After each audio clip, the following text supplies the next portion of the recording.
उपमुख्यमंत्री अजित पवारांनी बीडमधल्या गुन्हेगारांना निर्वाणीचा इशारा दिलेला आहे। कुणी आका असो वा आणखी कुणी, सर्वांना कायदा समान आहे, कुणाचेही लाड केले जाणार नाहीत असा इशारा अजित पवारांनी दिलाय। चौथ्यांदा चुकला असेल तर त्याच्यावर मकोका लावा आणि त्याला तुरुंगात टाका असे आदेश पोलिसांना दिल्याचं अजित पवारांनी सांगितलं।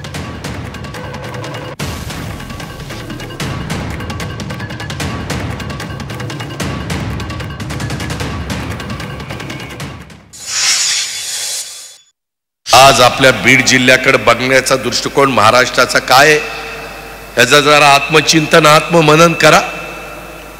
कोण चुकतंय? कोणी मोठ्या बापाचा चुकला तरी त्याला शासन केल्याशिवाय आम्ही गप्पा बसणार नाही। अजिबात कुणाचे लाड केले जाणार नाही। कुणी आका असू नाही तर फाका असू, आम्हाला काही घेणं देणं नाही। हे चालणार नाही।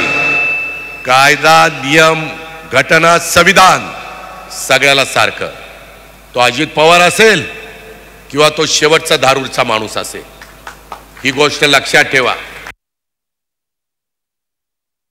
मी डिपार्टमेंटला सांगितलं, पोलिसांना, एसपी ला सांगितलंय, एकदा चुकला, दोनदा चुकला, तीनदा चुकला त्याच्यावर केसेस करा, FIR करा, परंतु चौथ्यांदा चुकला तर त्याला मकोका लावा, आतमध्ये जाऊ द्या। चक्की पिसिंग अँड पिसिंग अँड पिसिंग, मर तिकडे घाल तू, ह्या पद्धतीने होणार आहे।